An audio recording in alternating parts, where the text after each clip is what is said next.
पुराने ज़माने में लोग संदेश पहुंचाने के लिए चिट्ठी का इस्तेमाल करते थे, जैसे पहुंचने में कुछ दिन या ज़्यादा दूर होने पर महीने लग जाते थे। कभी कबूतर तो कभी घोड़ा गाड़ी, एक संदेश को लेकर मीलों का सफ़र तय किया जाता था। पर किसे पता था कि मीलों दूर बैठा एक बालक ध्वनि विज्ञान में कुछ इस तरह घुस चुका है कि वो अब पूरी दुनिया की तस्वीर ही बदल देगा। उस बालक का नाम था अलेक्जेंडर ग्राहम बेल, एक ऐसा नाम जिसे संचार क्रांति का जनक कहा जा सकता है। ग्राहम बेल अपनी मां के ना सुन पाने की वजह से बचपन से चिंतित थे, इसलिए उन्होंने मूक और बधिर व्यक्तियों के उत्थान के लिए कई महान कार्य किए। साथ ही उन्हें विश्वास था कि तरंगों के जरिए एक आवाज एक जगह से दूसरी जगह ट्रेवल कर सकती है। बस फिर क्या था, वो तब तक जुटे रहे जब तक उन्होंने इस थ्योरी को सत्यापित ना कर दिया। उन्होंने टेलीफोन का निर्माण किया और जीवन भर संचार के माध्यमों को बेहतर करने में जुटे रहे और उन्होंने पूरी दुनिया में संचार क्रांति ला दी। वैसे तो हम सभी ग्राहम बेल को टेलीफोन के आविष्कारक के रूप में जानते हैं, पर हम में से बहुत कम लोग ही ऐसे हैं जो ये जानते हैं कि फोटोफोन से लेकर ऑप्टिकल फाइबर सिस्टम जैसे महान आविष्कारों का श्रेय भी उन्हें ही जाता है। आज हर हाथ में मोबाइल फोन है, जो सिर्फ एक संपर्क का माध्यम नहीं है, बल्कि इंटरनेट के असीमित ज्ञान और संभावनाओं को अपने अंदर संजोए बैठा है, जो किसी करिश्मे से कम नहीं है। पर सोचिए, अगर टेलीफोन ही ना होता तो हम यहां तक कैसे पहुंचते। तो आज विशेष में हम बात करने जा रहे हैं कि आखिर अलेक्जेंडर ग्राहम बेल ने कैसे किया टेलीफोन का आविष्कार। जानेंगे उनके जीवन को, साथ ही साथ देखेंगे कि कैसे संचार क्रांति के माध्यम से हम लैंडलाइन से होते हुए आज इंटरनेट में 2G से 5G तक आ पहुंचे हैं। तो आइए शुरू करते हैं आज का विशेष। अलेक्जेंडर ग्राहम बेल को पूरी दुनिया टेलीफोन के आविष्कारक के रूप में जानती है। हालांकि उन्होंने न सिर्फ टेलीफोन बल्कि संचार तकनीक से जुड़े कई और उपयोगी आविष्कार भी किए। Optical fibre system, photophone, Bell और डेसिबल यूनिट और मेटल डिटेक्टर के आविष्कार का श्रेय भी उन्हें जाता है। ये सभी ऐसी तकनीक पर आधारित हैं जिसके बिना संचार क्रांति की कल्पना भी नहीं की जा सकती है।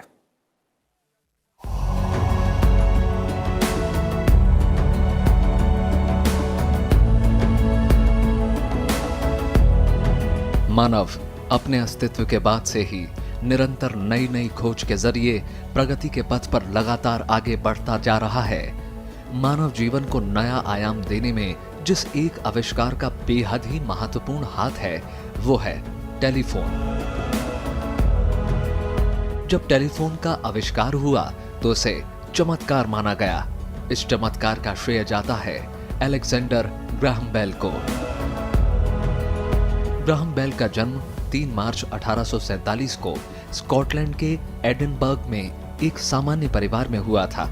उनके पिता अलेक्जेंडर मेलविनी बेल स्वर ध्वनि विशेषज्ञ और बोलचाल की कला के अध्यापक थे। ग्राहम बेल की शुरुआती शिक्षा एडिनबर्ग के ही एक स्थानीय स्कूल में हुई। लंदन से उन्होंने स्नातकोत्तर उपाधि हासिल की। बचपन से ही ग्राहम बेल की सोच कुछ नया करने की थी। वो दुनिया की रचना, उसके बारे में करीब से जानना चाहते थे। कम उम्र में ही वो घूम घूम कर वनस्पति के नमूने जमा करते और उसके बारे में प्रयोग करते रहते थे। 1871 में बेल अमेरिका के बॉस्टन शहर में चले गए। 1872 में ग्राहम बेल ने बॉस्टन में school of vocal physiology and mechanic of speech का निर्माण किया। यहाँ वे बच्चों को बोलने और समझने की कला सिखाते थे। 1873 में अलेक्जेंडर को बॉस्टन के एक विश्वविद्यालय में वोकल फिजियोलॉजी के लिए प्रोफेसर चुना गया। कॉलेज में पढ़ाने के साथ साथ वे अपनी खोज में भी लगे रहे। वे हार्मोनिक टेलीग्राफ पर रिसर्च कर रहे थे, उसे और बेहतर बनाने के लिए कड़ी मेहनत कर रहे थे। बधिरों को पढ़ाते हुए बेल के दिमाग में अपने पिता के विजिबल स्पीच सिस्टम को और बेहतर बनाने का विचार आया। बेल एक ऐसा यंत्र बनाने के प्रयास में जुट गए जिसमें मुंह से बोली हुई आवाज की तरंगों से एक चुंबकीय सुई कंपित होने लगे, ताकि उसके कंपनों को देखकर ये समझा जा सके कि क्या कहा गया है। उन्होंने ध्वनि के सिद्धांत और टेलीग्राफ की कार्यप्रणाली पर 1872 से लगातार कार्य किए। धातु की पट्टी पर कंपन पैदा कर उसके जरिए तारों से संदेश और संकेत भेजने का प्रयास किया। ग्राहम बेल ने सिर्फ 29 साल की उम्र में ही 1876 में टेलीफोन की खोज कर ली थी। इसके एक साल बाद ही 1877 में उन्होंने बेल टेलीफोन कंपनी की स्थापना की। इसके बाद वे लगातार विभिन्न प्रकार की खोजों में लगे रहे। बेल टेलीफोन की खोज के बाद उसमें सुधार के लिए प्रयासरत रहे और 1915 में पहली बार टेलीफोन के जरिए हजारों किलोमीटर की दूरी से बात की गई। टेलीफोन के आविष्कार को पेटेंट कराने के लिए ग्राहम बेल को मुश्किलों का सामना भी करना पड़ा। 1876 में जब 29 साल के बेल ने टेलीफोन के आविष्कार की घोषणा की तो 600 से ज्यादा लोगों ने इसके ऊपर दावा कर दिया। हालांकि बाद में अमेरिका के सुप्रीम कोर्ट ने ग्राहम बेल के हक में ही फैसला सुनाया। कोर्ट ने उन्हें ही टेलीफोन का मूल और प्रथम आविष्कारक माना। ग्राहम बेल ने सन 1919 में जल पर दौड़कर हवा में उड़ने वाला हाइड्रोप्लेन का निर्माण भी किया था। आजीवन आविष्कारों में लगे रहने वाले ग्राहम बेल का 2 अगस्त 1922 को निधन हो गया। ग्राहम बेल ने टेलीफोन का आविष्कार करके संचार जगत में क्रांति ला दी। इस आविष्कार के साथ साथ मूक बधिरों के लिए किए गए उनके कार्य के लिए लोग आज भी उन्हें याद करते हैं।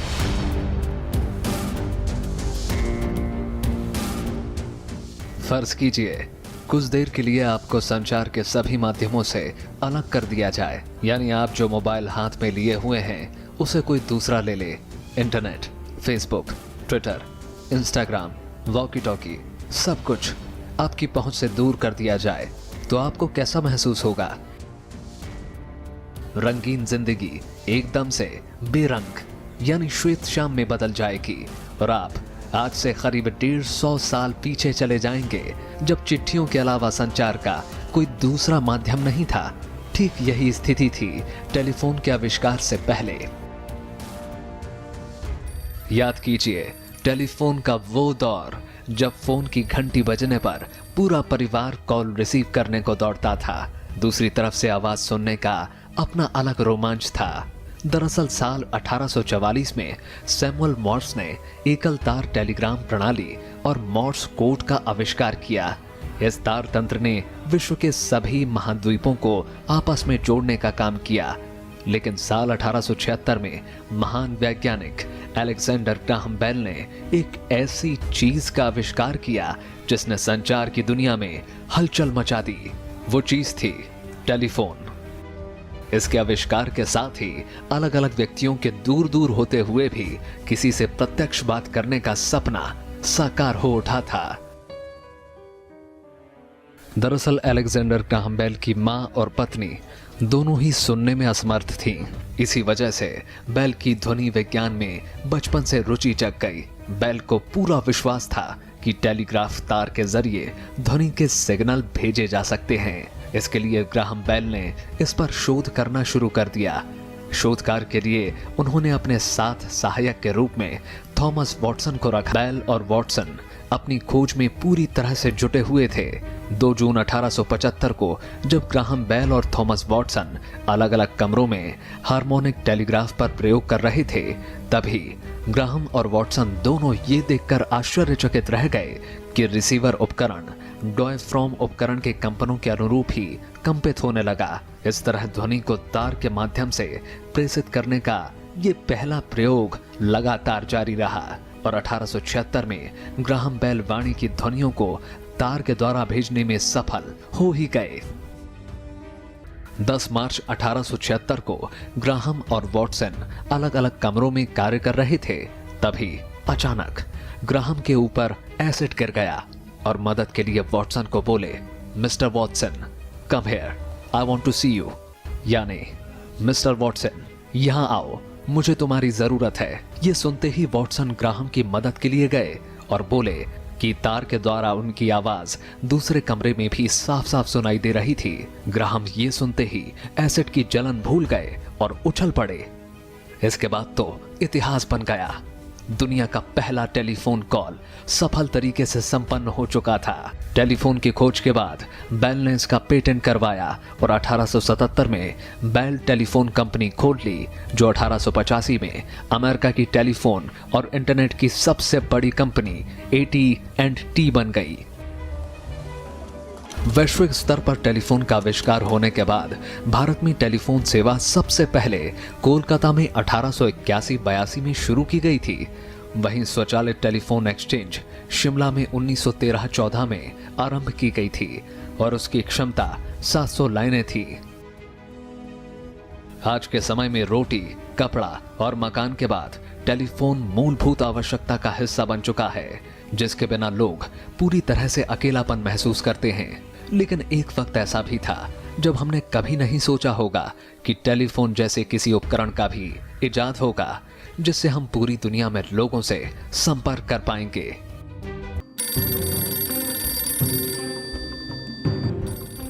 टेलीफोन की ट्रिंग ट्रिंग की घंटी की आवाज अब कल की बात हो चुकी है।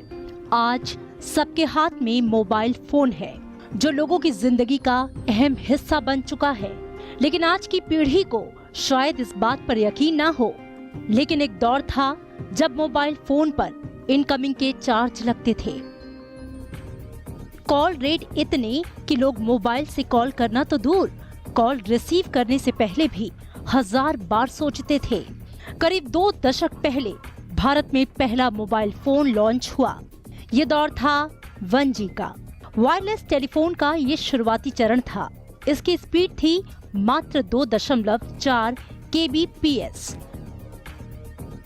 इसका इस्तेमाल पहली बार अमेरिका में हुआ, लेकिन इसमें आवाज की खराब क्वालिटी भारी थी और हैंडसेट बड़ा होने के कारण इसमें कई दिक्कतें थी। फिर आया 2G का दौर, जो ज्यादा पुराना नहीं है। 1991 और 92 में इसकी शुरुआत फिनलैंड से मानी जाती है। इसमें पहली बार डिजिटल सिग्नल का इस्तेमाल हुआ। ये GSM कम्युनिकेशन तकनीक पर आधारित सेवा थी, जिसमें पिक्चर मैसेज और मल्टीमीडिया मैसेज भेजने की भी सुविधा मिली। इसमें शुरुआती इंटरनेट डाउनलोड स्पीड 236 kbps थी। फिर आई 3G की दुनिया, जो जापान में 2001 के आसपास शुरू हुई। इसमें 2G से आगे बढ़कर वीडियो मैसेजिंग, मोबाइल टेलीविजन और वीडियो कॉन्फ्रेंसिंग की सुविधा मिली। 3G में इंटरनेट डाउनलोड की स्पीड 21 Mbps तक चली गई और यही वो दौर था जब स्मार्टफोन पर मोबाइल ऐप बनने शुरू हो गए थे। आज मोबाइल हमारी जिंदगी का अहम हिस्सा है। स्मार्टफोन ने हमारी रोजमर्रा की जरूरतों को जितना बदला, उतना शायद किसी और तकनीक ने नहीं। 3G के बाद आई मोबाइल इंटरनेट की हमारी मौजूदा पीढ़ी, यानी कि 4G। इसकी शुरुआत वैसे 2000-2001 के आसपास शुरू हुई। इसमें ग्लोबल रोमिंग को सपोर्ट किया गया और ये तकनीक 3G से और सस्ती हो गई।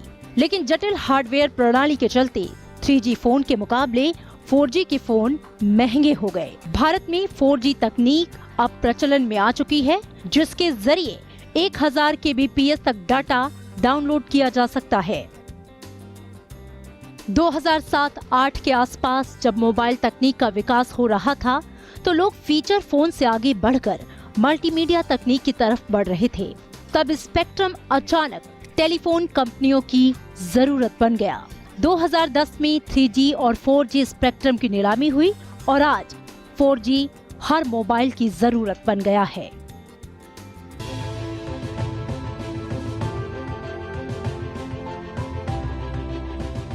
अब एक कदम और आगे बढ़ते हुए दुनिया के टेलीकॉम ऑपरेटर्स टेक्नोलॉजी की अगली जनरेशन यानी कि 5G ला चुके हैं, तो कुछ देश तैयारी में हैं। भारत भी इसमें पीछे नहीं है और 5G सेवा लाने की तैयारी में जुट चुका है। स्पीड और कनेक्टिविटी के चलते 5G को अन्य सेवाओं की तुलना में काफी बेहतर माना जा रहा है, जिसकी स्पीड मौजूदा इंटरनेट स्पीड से काफी ज्यादा होगी। इसके जरिए बड़े से बड़े डेटा को आसानी से डाउनलोड और अपलोड किया जा सकेगा। ये पूरी तरह रेडियो एक्सेस तकनीक पर काम करेगा। इससे एक साथ कई डिवाइस को इंटरनेट से जोड़ा जा सकता है। 5G नेटवर्क 3400 मेगाहर्ट्ज, 3500 मेगाहर्ट्ज और 3600 मेगाहर्ट्ज बैंड्स पर चल सकते हैं। इसके साथ ही मिलीमीटर वेव स्पेक्ट्रम 5G में अहम भूमिका निभा सकता है। इन्हें मिलीमीटर वेव्स इसलिए कहा जाता है क्योंकि इनकी लेंथ 1 से 10 मिलीमीटर होती है। अभी तक इन तरंगों को सैटेलाइट नेटवर्क और रडार प्रणाली में इस्तेमाल किया जाता रहा है। 2017 में इसी आधार पर पहली बार 3000 मेगाहर्ट्ज से ऊपर बैंडविड्थ में 5G स्पेक्ट्रम नीलामी की कोशिश की गई। 5G सेवा आने के बाद मोबाइल इंटरनेट की दुनिया पूरी तरह से बदल जाएगी, लेकिन यहाँ तक पहुँचने में हमने एक लंबा सफर तय किया है। 5G पूरी तरह से लागू होने में अभी कुछ वक्त और है। इंटरनेट सेवा प्रदाता कंपनियों के मुताबिक 5G पूरी तरह से 4G तकनीक से अलग होगा और इस तरह अब हम 5G की दुनिया में कदम रखने को तैयार हैं, जिसमें डेटा शेयरिंग, स्पीड, अपलोड और डाउनलोड स्पीड नए दौर में जाने वाली है। दुनिया 5G पर शिफ्ट हो रही है तो वहीं कई जगह तो 5G का ट्रायल भी शुरू हो गया है, लेकिन तकनीक हमारी और आपकी सोच से भी कई गुना ज्यादा तेजी से दौड़ रही है।